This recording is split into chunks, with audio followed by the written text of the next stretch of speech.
मैं शैलेश कुमार गुप्ता, पीजीटी हिंदी, केंद्रीय विद्यालय पिथौरागढ़। आज हम लोग पढ़ेंगे प्रेमचंद द्वारा रचित कहानी नमक का दरोगा, जो कि कक्षा 11 के हिंदी में है। प्रेमचंद महान कथाकार हैं। इनके जीवनी, व्यक्तित्व और कृतित्व के बारे में थोड़ा सा हम लोग एक परिचय लेंगे। इनका जन्म हुआ था 31 जुलाई 1880 ग्राम लमही, वाराणसी, उत्तर प्रदेश। अध्यापक, लेखक और पत्रकार के रूप में इन्होंने कार्य किया। भाषा इनकी हिंदी रही है। काल इनका आधुनिक काल। कहानी और उपन्यास के महान कथाकार माने जाते हैं। प्रगतिशील लेखक आंदोलन और गोदान उपन्यास इनकी प्रमुख कृतियां हैं। प्रेमचंद जो है ये धनपत राय के नाम से भी लिखते थे और इन्हें उपन्यास सम्राट भी माना जाता है। पश्चिम बंगाल के विख्यात उपन्यासकार शरद चंद्र चट्टोपाध्याय ने भी इन्हें उपन्यास सम्राट के नाम से संबोधित किया है और इन्होंने एक यथार्थवादी परंपरा की नींव रखी है। इनका लेखन ऐसा साहित्य है जिसके बिना हिंदी का विकास संभव ही नहीं था। वे एक संवेदनशील रचनाकार थे और यशपाल और मुक्तिबोध ने बाद में तमाम पीढ़ियां ऐसी आई जो कि इनकी इस प्रेमचंद की युग को आगे अपनाया। इनकी जो रचनाएं हैं वो बहुत ही सुंदर हैं। इन्होंने उपन्यास, कहानी, नाटक, समीक्षा, लेख, संपादकीय, संस्मरण अनेक विधाओं में साहित्य की सृष्टि की है और उर्दू और हिंदी दोनों भाषाओं में समान रूप से इनका अधिकार दिखाई देता है। आज हम लोग पढ़ने जा रहे हैं नमक का दरोगा। आदर्शोन्मुख यथार्थवाद का ये एक बहुत ही सुंदर उदाहरण है। आदर्शोन्मुख, आदर्श की ओर उन्मुख, यथार्थवाद, अच्छा वो सच्चाई जो हमें एक आइडियल बनाती है, आदर्श स्थापित करती है।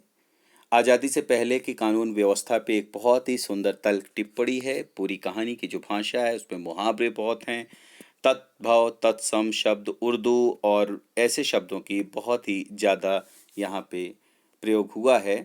इस कहानी के माध्यम से कहानीकार ने उस समय के समाज के प्रशासनिक और न्यायिक व्यवस्था में जो व्याप्त भ्रष्टाचार था उसकी सामाजिक स्वीकार्यता को स्पष्ट किया है। अंग्रेजों का राज, उन्होंने एक नमक का नया विभाग खोला था। आपको भी पता है कि महात्मा गांधी ने नमक यात्रा किया था, दांडी यात्रा। तो सरकार ने क्या किया था कि नमक पे एक कर बना दिया था और नमक का प्रयोग सबके लिए उन्हें एक टैक्स चुकाना पड़ता था। तो नमक विभाग में काम के लिए सब लोग वहाँ पर बहुत ही प्रयासरत थे। उसी में मुंशी बंशीधर भी प्रयत्नशील था और ये बहुत ही किस्मत की बात थी कि मुंशी बंशीधर की नौकरी नमक के और भी दरोगा के पद पे हुई।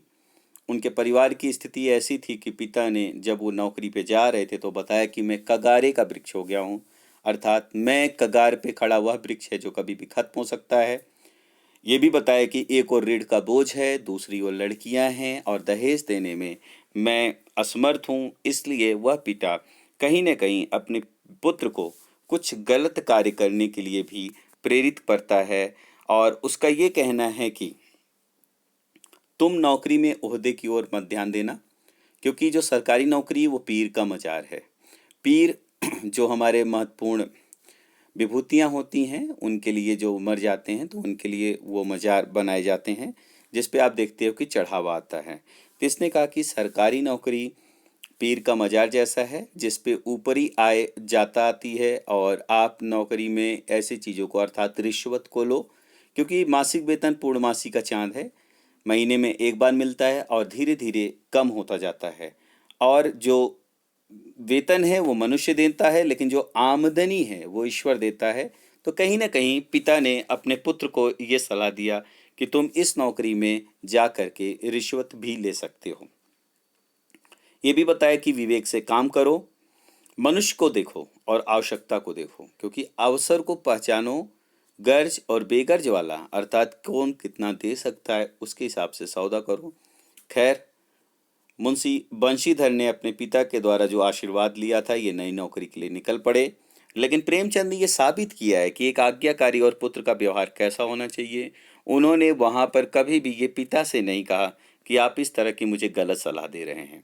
उनकी बातें सुनी, लेकिन उन्हें क्या करना है ये चीज़ उन्होंने अपने दिमाग पे बना लिया और इस तरह से उन्होंने धैर्य को अपना मित्र बनाया, बुद्धि को अपना पथ प्रदर्शक बनाया और आत्म आलंबन को अपना सहायक बना करके बंशीधर ने दरोगा का पद ग्रहण कर लिया।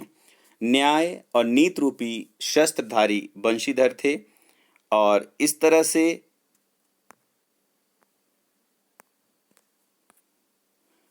एक दिन की बात है, रात का समय था।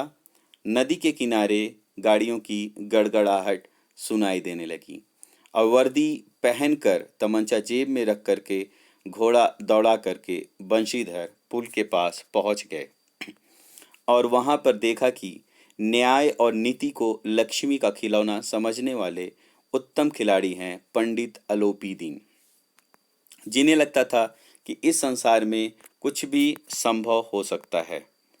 और इसलिए अलोपी दीन ने जब पीछे पीछे आ रहे थे और पुल पर गाड़ियों की एक लंबी कतार थी और ये पता लगा कि गाड़ियां अलोपी दीन की हैं जिसमें नमक के ढेले थे, तो उस समय बंशीधर ने अलोपी दीन को पकड़ा। अलोपी दीन को अपनी लक्ष्मी पे बहुत भरोसा था। उन्हें पता था कि मैं धन के बल पे किसी को भी खरीद सकता हूँ, लेकिन उन्हें नहीं पता था कि सामने कौन है। एक ईमानदार पुलिस अफसर जिसने अभी नौकरी नई नई अभी ज्वाइन किया है। इसलिए अलोपी दीन ने रिश्वत देने की कोशिश की।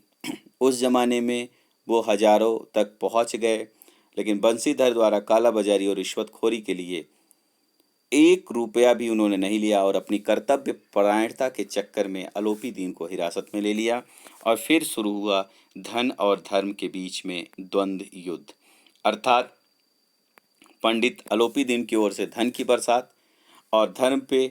और सबको पता था कि अलोपी दीन द्वारा बंशीधर को फंसाने की कोशिश में, इस संघर्ष में भारी रकम पे भी ईमान ना बेचने वाले दरोगा बंशीधर पे, और उन्होंने अलोपी दीन को हिरासत में लिया, मुकदमा दर्ज किया और फिर कोर्ट में खेल हुआ। वहाँ सब बिके हुए थे, वकील, पुलिस, जज, और जो फैसला आया और उस पे धन ने पहली बार धर्म पे जीत हासिल की। पल भर के लिए न्याय का जो मैदान था, धर्म और धन के बीच में युद्ध जारी हो गया। परिणाम पहले की तरह ही निराशाजनक रहा। धन ने धर्म को कुचल दिया और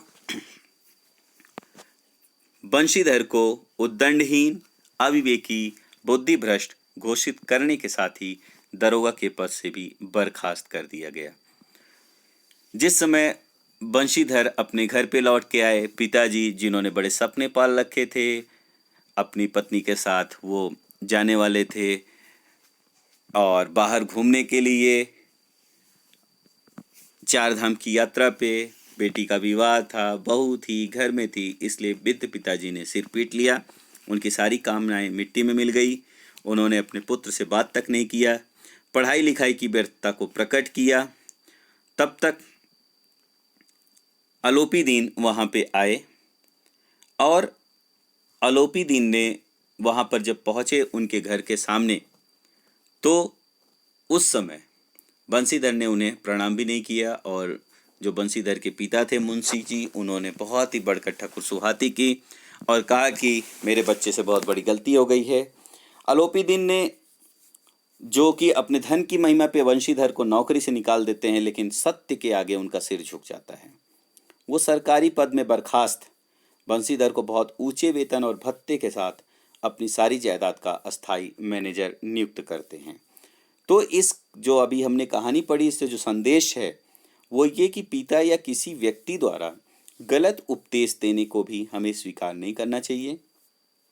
असत्य, अन्याय, भ्रष्ट आचरण की जीत कम समय के लिए होती है, लेकिन सत्य की चमक अस्थायी होती है। व्यक्ति जितना भी भ्रष्टाचारी या क्रूर क्यों ना हो, वो ईमानदारी और सत्य का सम्मान जरूर करता है। भ्रष्टाचार मुक्त समाज की यहाँ पे कामना की गई है और ये भी बताया गया कि आज के समाज में जीवन में मूल्यों का विघटन भी हो रहा है और ह्रास की ये कहानी है, लेकिन अंत में सच्चाई और धैर्य की विजय का प्रतीक है। तो हम लोग इस कहानी का एक बार जो अभी पूरा अध्ययन किया है, थोड़ा सा 1 मिनट के अंदर हम लोग इसका सारांश फिर से पढ़ते हैं। तो नमक का दरोगा प्रेमचंद की बहुत ही चर्चित कहानी, जिसमें आदर्शोन्मुख यथार्थवाद का एक मुकम्मल उदाहरण है। ये कहानी धन के ऊपर धर्म की जीत है। धन और धर्म को हम सद्वृत्त और असद्वृत्त, बुराई अच्छाई, असत्य और सत्य कह सकते हैं। कहानी में इनका प्रतिनिधित्व पंडित अलोपीदीन और मुंशी बंशीधर के नाम के पात्रों ने किया है। एक और जहाँ पे ईमानदार कर्मयोगी मुंशी बंशीधर को खरीदने में पंडित अलोपीदीन असफल रहता है और वो धन की महिमा का उपयोग करके उन्हें सरकारी नौकरी से हटवा देता है, लेकिन अंत में सत्य के आगे उसका सिर झुक जाता है और वो सरकारी विभाग से बर्खास्त बंशीधर को बहुत ही ऊंचे वेतन, भत्ते, अपनी सारी जायदाद का स्थायी मैनेजर नियुक्त करता है। और गहरे अपराध बोध में वाणी से वो निवेदन करते हैं कि मैं हमेशा यही कहूँगा, ये परमात्मा से मेरी यही प्रार्थना है कि वो आपको सदैव वही नदी के किनारे वाला बेमुरव्वत उद्दंड किंतु धर्मनिष्ठ दरोगा बनाए रखे। इसमें मैंने पहले ही कहा कि बहुत से उर्दू शब्दों का भी प्रयोग हुआ है। तो यहाँ पे शब्दार्थ हैं। दरोगा थानेदार के लिए प्रदत्त, दिया हुआ, निषेध, मनाही, छल प्रपंच, धोखाधड़ी, सूत्रपात, आरंभ, घूस, रिश्वत, पौबारा होना, ऐश होना, अत्यधिक लाभ होना, सर्वसम्मानित, जिसका सब लोग सम्मान किया गया हो। ऐसे आप लोग को इससे संबंधित और जो शब्दार्थ हैं वो आपको बाद में भी दे दिए जाएंगे। हम लोग जो गृह कार्य करेंगे उसमें आप देखेंगे कि जो कहानी के लगभग सभी पात्र थे वो समाज की किसी न किसी सच्चाई को उजागर करते हैं। तो आपने ये देखा कि जैसे जो यहाँ पे वृद्ध मुंशी है, जो वकील है और जो शहर की भीड़ है, तो आज के भी समाज में भी आप भी देख रहे हैं, ऐसे समाज में ये सब चीज़ें बहुत ज़्यादा चलती हैं, जिसमें न्यायालय कहीं ना कहीं ऐसा लगता है कि न्याय के आगे, वो धर्म के आगे, और धर्म उसके ऊपर हावी हो जाता है। पैसे के नाते हम सही न्याय नहीं पाते हैं। और कहानी के अंत में आलोपीदीन ने बंशीधर को मैनेजर नियुक्त करने के पीछे क्या कारण हो सकते हैं, इसको भी आप देखिए। क्योंकि जिस बंशीधर ने आलोपीदीन की बहुत ही भयानक बेइज्जती की थी, समाज के सामने शर्मिंदा किया था, उन्हें जेल में डाला था, लेकिन वही आलोपीदीन अंत में बंशीधर को क्यों मैनेजर नियुक्त करते हैं, इस कहानी को आप पढ़ने के बाद इसका उत्तर अवश्य देंगे। और इस तरह से हमारा यह कहानी नमक का दरोगा समाप्त हुआ। धन्यवाद।